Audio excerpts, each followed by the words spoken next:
I got you. I got you. Boom-ba-da-dum.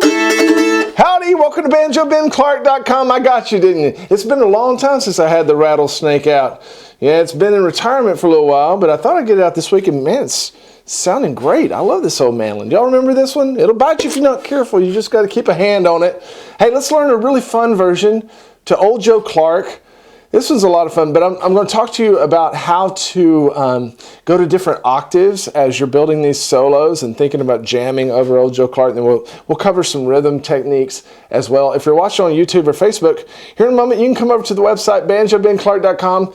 You can learn how to play banjo, mandolin, guitar. Join as a Go Pick member. You have access to hundreds of lessons just like this one. I've got the tabs exactly as I played it. 3 different speeds of rhythm tracks. I also have a basic version over there on the side if this one was too much for you. And then I've got some rhythm tracks for you to jam along with. I've got everything. Let's jump right into this one. Let's learn a fun solo for this great old fiddle tune, Old Joe Clark. This one's in the key of A. Everyone picks it. We need to have a good solo. And this is more in an advanced version. I've taught the basic version on the side, both using single strings and also bringing in the double stops. This is one of those first songs that people often learn because the melody is somewhat straightforward, but it's deep as you can be, because we can beef it up as much as we want, and it's really fun to do that. So we're going to take a special approach here where we're going to preserve that melody. We're still going to be able to tell the melody, but we're also going to bring in some great licks that you can transfer to other tunes as well, and I'm going to talk about how we do that. The other thing, just real quick, that I'll mention is that we're just going one time through this song, so I'm going to bring in a lot of diversity as we play. I'm going to incorporate several octaves. Okay, now if I was playing many times through, I might start down there. But now what I'm going to do, I'm going to start up here, but I'm going to work my way down, and then I'm going to work my way up the mandolin as well. So if I had several breaks, I might do them in different octaves. If I've just got one, we're going to cover all those bases. Let's go ahead and throw up this first line of tab there. And we've got a line full of what I'll call a kickoff. Sometimes I call them potatoes. You'll want to pay attention to your little pick stroke arrows beneath each one of the notes and heed those as you can. But we're going to establish the tempo for this tune. If you're playing it in a jam situation, it's coming from the banjo player coming to you, you wouldn't do this. You'd start at the first A part. But if you're going to kick this song off,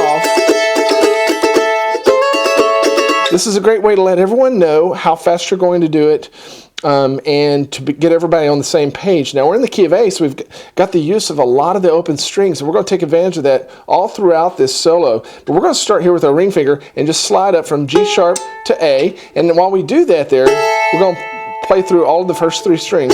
And then we're going to do a shuffle pattern with our pick, kind of like a fiddle would do. Now, how do we keep from hitting that low G string? Because that would really stick out, wouldn't it? Yeah, it would. Now, we can aim and just stay away from it. Not hard, but for a safeguard, you can throw your thumb over the top too, mute that G string, and then you can come through all of these strings with as much force as you want. And we're getting to measure 5 there, halfway through the line. We're going to reach out with our index finger and slide into the major 3rd tone. And then walk up from there. So the whole line sounds like this. We'll do it much slower later on.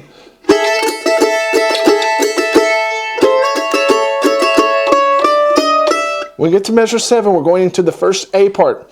Now Cripple Creek, well, Cripple Creek's the same way, but Old Joe Clark is has a common fiddle tune structure, like many of these do, where you have an A part that's 8 measures long, with a specific melody and chord progression. Then it will repeat that.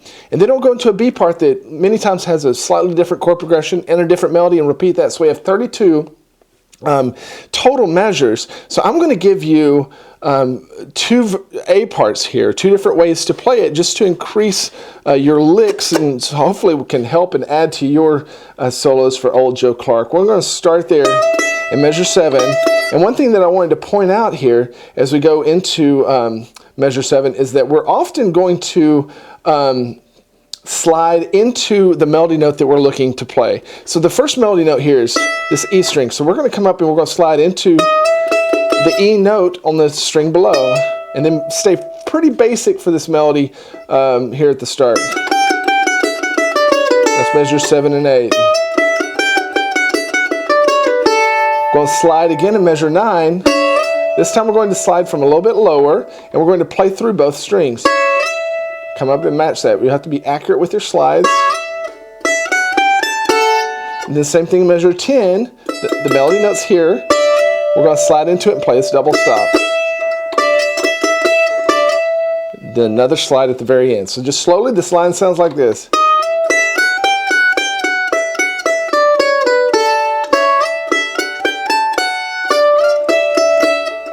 Don't forget, if you're watching on YouTube or on the website, you have the ability to slow down these videos if you hit that little gear icon.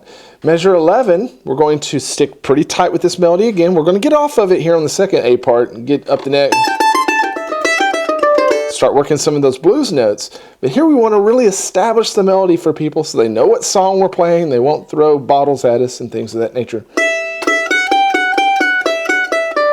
Pretty straight ahead right there, right? Now, I want you to notice at the end of measure 13, we go to a half measure of the E chord. Later on, that chord's going to change. But I'm going to go ahead and play that 5th fret, which is a G natural. That's going to kind of clash with that E chord because an E chord has the G sharp. But that's okay. It's a blues note. It's a flat 3rd, and it's kind of a preview to the G chord that we're going to have later on. But if it's too much for you, you can come down to the 6th fret instead in 13. That would be a more happy, a more gentler version of Old Joe Clark. It'd be Old Joe Clark before he started drinking, right? Measure 11.